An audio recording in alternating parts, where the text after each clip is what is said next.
Bonjour mes amis, bonjour à tous, merci d'être là présents en cette belle journée avant les fêtes, pour les chrétiens, les fêtes de Pâques, à qui je leur souhaite, ma foi, de bien penser à ce qu'ils font, ou à ce qu'ils pensent quoi. Pour les autres, je les salue aussi, les laïcs, les odinistes comme moi, hein, qui sont pour la religion d'Odin plus que ces religions abrahamiques, que ce soit le christianisme et les deux autres que je vais pas citer pour ne pas que ma chaîne, pour pas que ma vidéo soit strikée. J'espère que vous allez bien. N'oubliez pas de vous abonner, de liker, de partager, de mettre un pouce et d'activer la clochette. Voilà mes amis, donc aujourd'hui nous allons parler d'un roi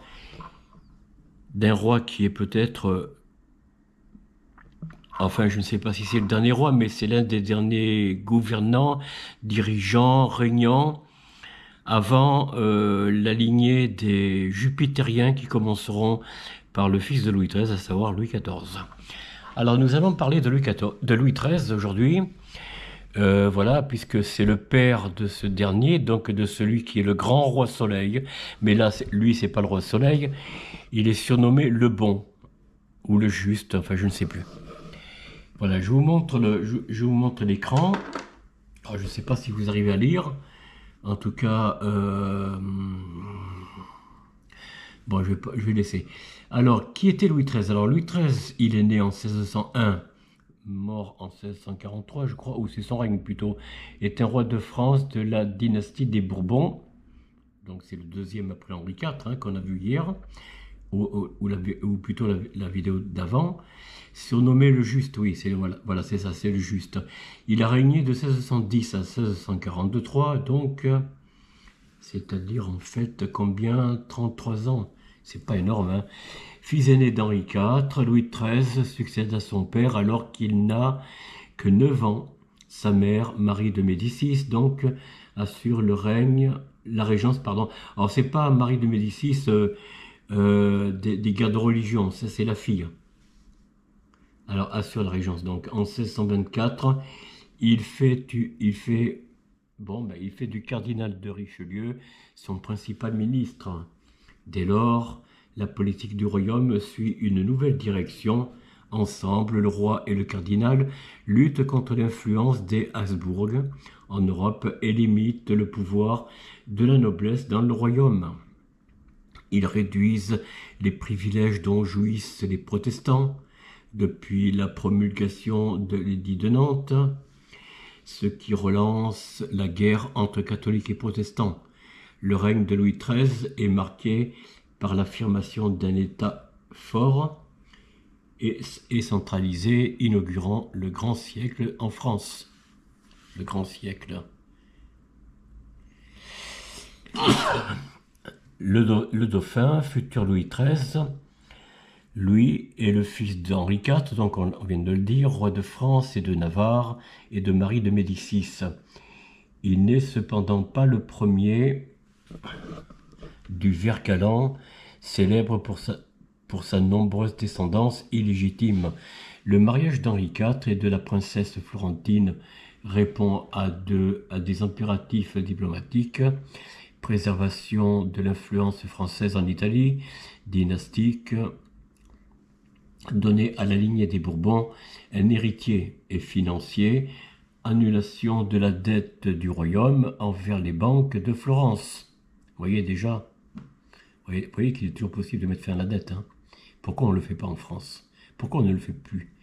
En comparaison avec ces calculs, les sentiments ne sont qu'une donnée secondaire et Henri reste entiché de ses diverses maîtresses. Ah, c'était le Vert galant, c'est vrai. La jeune reine qui s'en est venue de Florence avec une suite fournie et notamment sa confidente et dame d'Atour, la fameuse Leonora Dori, femme de Concino Concini, dont nous reparlerons, n'en est pas moins à la hauteur des espérances dynastiques du roi. Elle lui donne 6 enfants, dont 2 fils atteindront l'âge adulte, Louis et Gaston, le duc d'Orléans, dit Monsieur.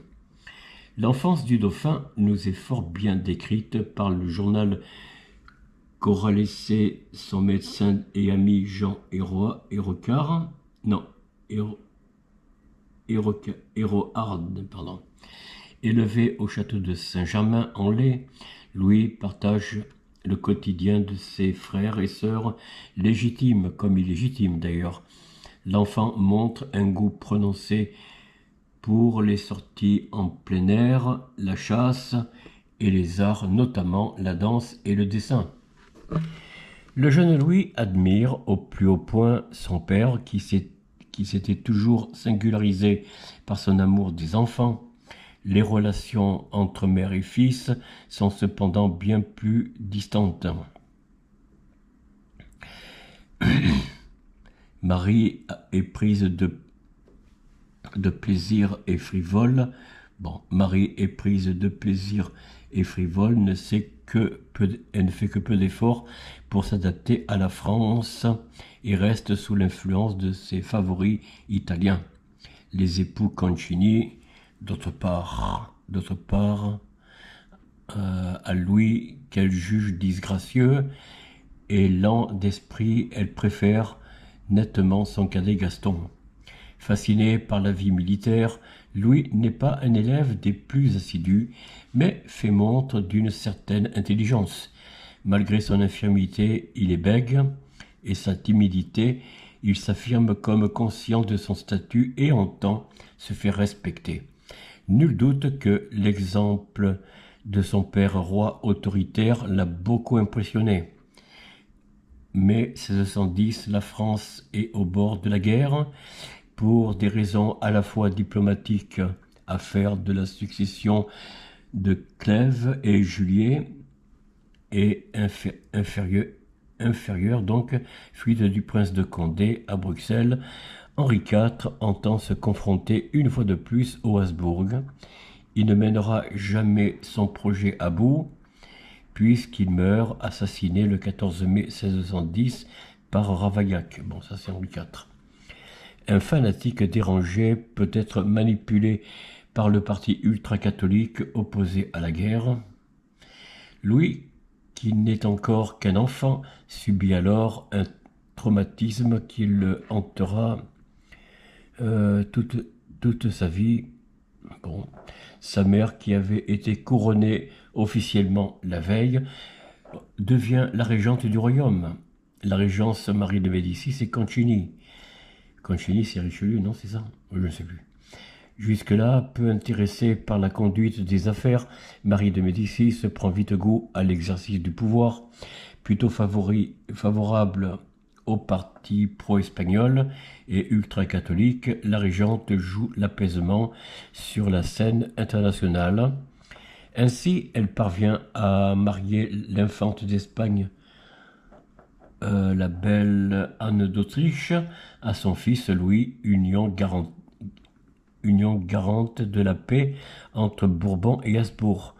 Marie est néanmoins fort peu préparée à gérer un royaume aussi divisé. Si l'opposition entre protestants et catholiques est toujours présente, la principale menace pour la stabilité du royaume reste les grands, c'est-à-dire les représentants des lignées aristocratiques les plus puissantes, qu'il s'agisse des Condé, des Guise, les Nevers, autres ducs de Montmorency. En période de régence, synonyme de faiblesse de l'autorité royale, leur influence n'en est que plus grande. D'autre part, les grands estiment avoir une revanche à prendre sur une royauté qui s'appuie sur la noblesse de robe et la haute bourgeoisie.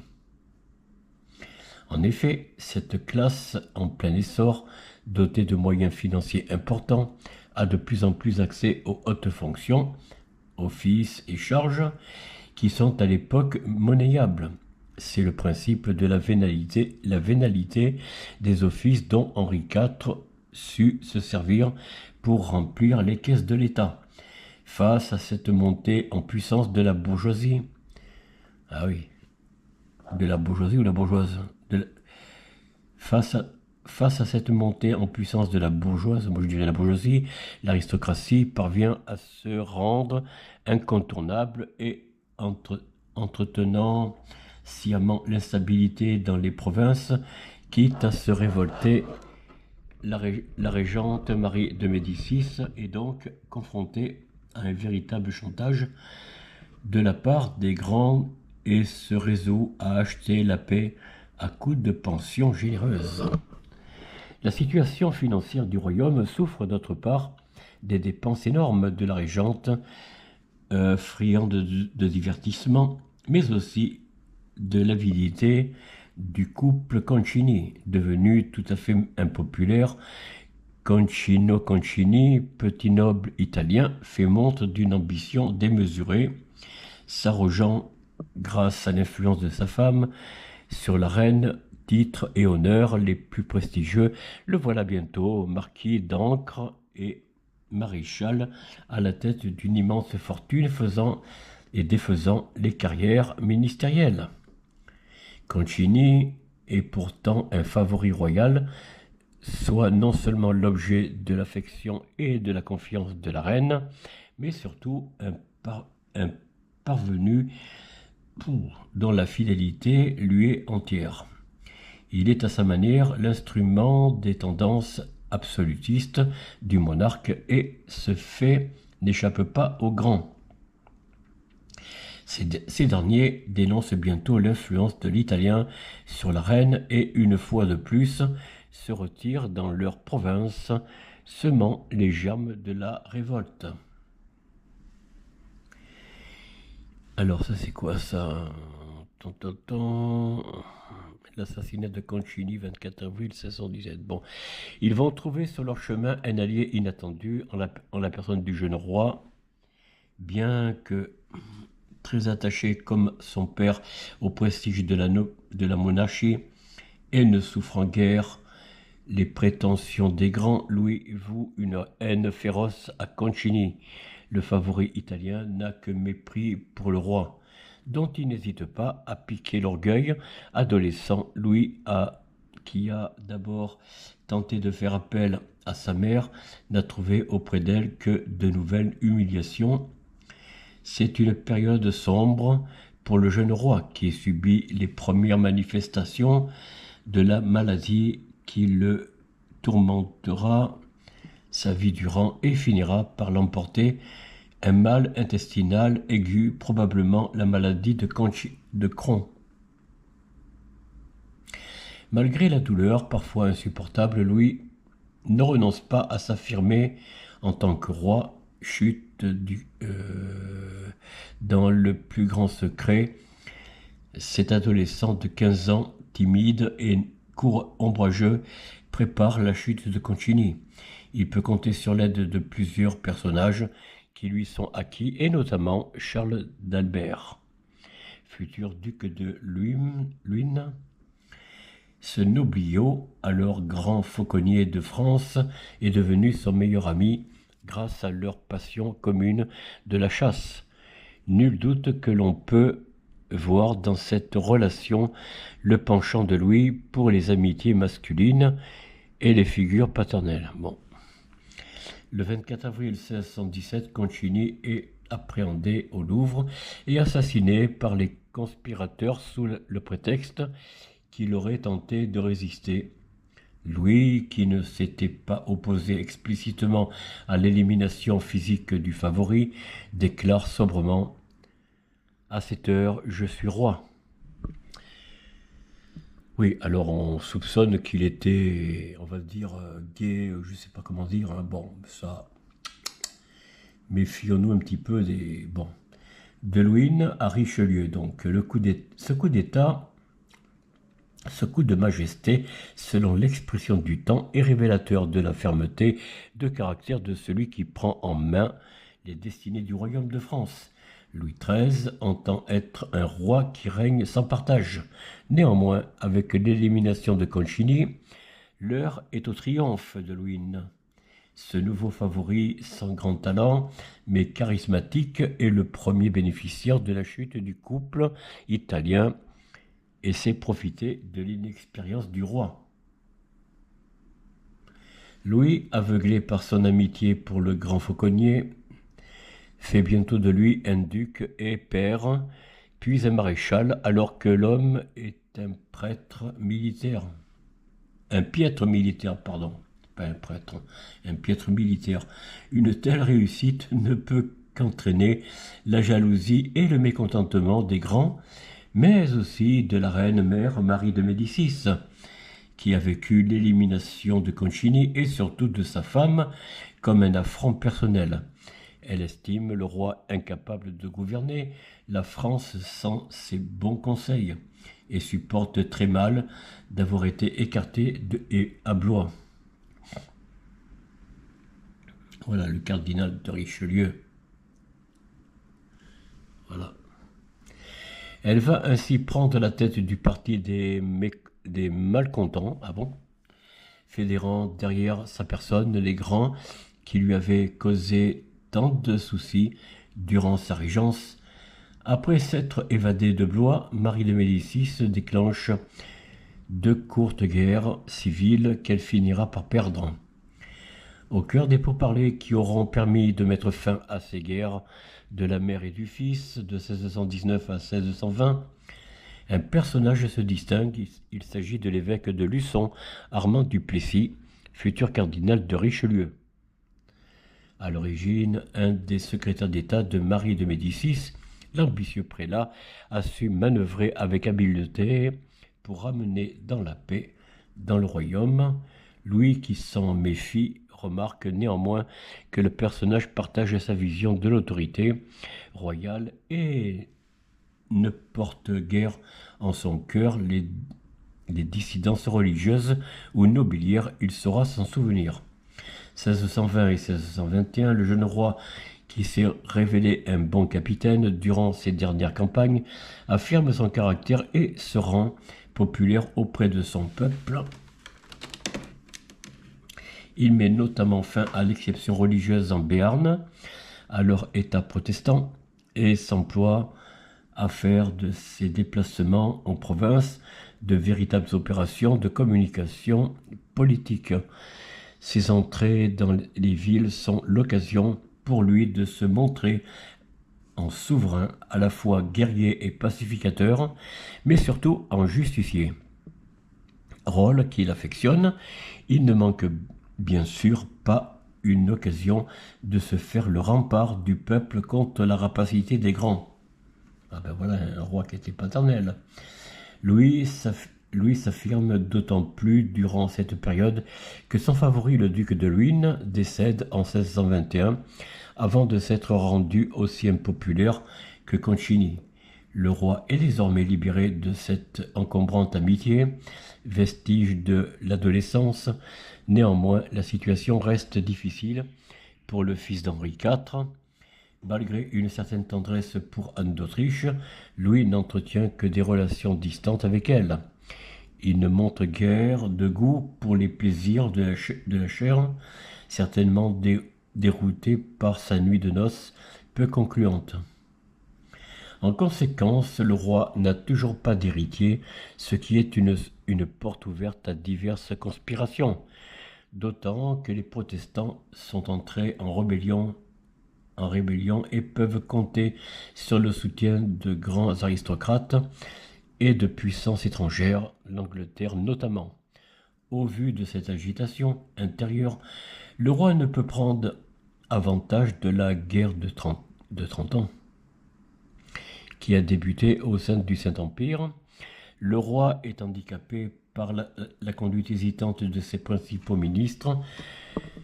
Leur incompétence profitera au cardinal de Richelieu, qui a su patiemment avancer ses pions et se constituer un programme politique cohérent. Louis XIII et Richelieu, l'absolutisme en marche. Voilà Louis XIII et Richelieu ensemble. Le cardinal intègre le conseil du roi Louis XIII en avril 1624. Tout comme le monarque, il est partisan de la fermeté à l'encontre des grands, mais aussi des protestants. Tous deux partagent la vision d'un catholicisme régénéré par la contre-réforme. empreint d'une vive spiritualité et se conjuguant avec une autorité royale forte. Le Vatican. Ah là là, les religions. Jaloux de l'indépendance du royaume, le roi et le cardinal estiment qu'ils ne doivent pas faire les frais d'une dépendance trop forte envers Rome et entendent rivaliser avec les Habsbourg. Ils se placent ainsi tous deux dans la continuité des derniers Valois et d'Henri IV. La réalisation de ce programme ne se fera pas sans difficulté. La guerre interne contre les protestants est à la fois alimentée par l'insoumission de certains grands, mais aussi par le soutien qu'ils reçoivent d'Angleterre. Il faudra attendre 1628 pour voir la citadelle de La Rochelle capituler. Le traité de paix qui en résulte, paix d'Alès de 1629, bien que confirmant la liberté de culte, supprime les places de sûreté protestantes, héritage des guerres de religion. C'est là une première remise en cause de l'édit de Nantes qui sera progressivement vidée de sa substance. C'est aussi l'affirmation de la puissance royale qui tend à s'arroger le contrôle des infrastructures militaires. Ah, ça a commencé sous Louis XIII alors, la dévitalisation de l'édit de Nantes. Mais c'est Louis XIV qui mettra fin, bien sûr. Bon. Le temps des complots. Parallèlement à l'affrontement avec les protestants, Louis XIII et Richelieu doivent faire face à de nombreux complots et révoltes nobiliaires. Au cœur de ces multiples conspirations, le frère cadet du roi Gaston d'Orléans, dit Monsieur, et la duchesse de Chevreuse, Monsieur ne manque pas une occasion de causer des difficultés à son frère, afin de faire avancer sa cause d'héritier présomptif du trône, comme ce fut le cas lors de la conspiration de Chalais. La magnifique duchesse de Chevreuse, épouse en premières noces de Luynes, puis d'un duc lorrain, parvient quant à elle à monter Anne d'Autriche contre le roi. Il faut dire que les relations entre les époux se sont dégradées. Louis ne s'est pas manifesté son affection pour sa femme et cette dernière s'oppose à la politique anti-espagnole de son mari, allant jusqu'à la divulgation de secrets militaires à la cour d'Espagne. Ouh, la vilaine. L'un des épisodes les plus marquants du règne de Louis XIII est la célèbre journée des dupes. Les 10 et 11 novembre 1613, à cette occasion, Marie de Médicis tente de détourner son fils de l'influence du cardinal. Dans un premier temps, le roi fait mine de lui céder. Richelieu se pense condamné à l'exil. La reine-mère et les grands du royaume savourent ce qu'ils pensent être leur victoire. Tout au contraire, Louis XIII renouvelle sa confiance à Richelieu, le désigne comme son principal ministre et fait de ses terres un duché-patrie. C'est Marie de Médicis qui est contrainte à la fuite et ses partisans sont emprisonnés. De 1626 à 1638 donc, date de la naissance de l'héritier du trône, le futur Louis XIV, dont on verra plus tard, on ne compte pas moins d'une demi-douzaine de complots majeurs débouchant fréquemment sur des révoltes armées. Elles sont révélatrices d'un contexte tendu alimenté par l'affirmation de l'autorité de l'État royal, car durant cette période de 12 ans de réforme pour la France, le roi et le cardinal vont rationaliser et renforcer l'administration, mettre fin à certaines survivances féodales, dont les duels, développer la marine, le commerce et les colonies, encadrer le développement culturel. Cette période préfigure à de nombreux titres l'œuvre de Louis XIV et l'émergence d'un État moderne. Lutte contre les Habsbourg et mort de Louis XIII donc. Dans l'exercice du pouvoir, les deux hommes se révèlent complémentaires. Là où le roi fait preuve d'audace et de fermeté, le cardinal use de prudence et de souplesse. Richelieu sait mieux que quiconque mettre en pratique les volontés du roi, leur donner la substance et le réalisme nécessaires à leur succès. Les deux hommes s'estiment, se respectent, mais jusqu'au bout persistera entre eux une certaine distance, fruit de leur différence de caractère. Quoi qu'il en soit, leur association est une réussite amplement démontrée par le retour de la France sur la scène européenne. Ah bon? Louis XIII, roi de guerre, ne pouvait rester longtemps à l'écart du conflit qui ravage le Saint-Empire. La guerre de 30 ans est l'occasion pour la France de rabaisser la puissance des Habsbourg, qui l'encercle initialement. Les Français se contentent de soutenir les ennemis de Vienne et de Madrid, notamment la Suède. En 1635, donc, cette guerre froide prend fin quand la guerre éclate entre la France et l'Espagne. C'est un conflit cruel et coûteux de par leur possession de Franche-Comté, du Milanais et des Pays-Bas, l'actuelle Belgique et une partie du nord de la France actuelle.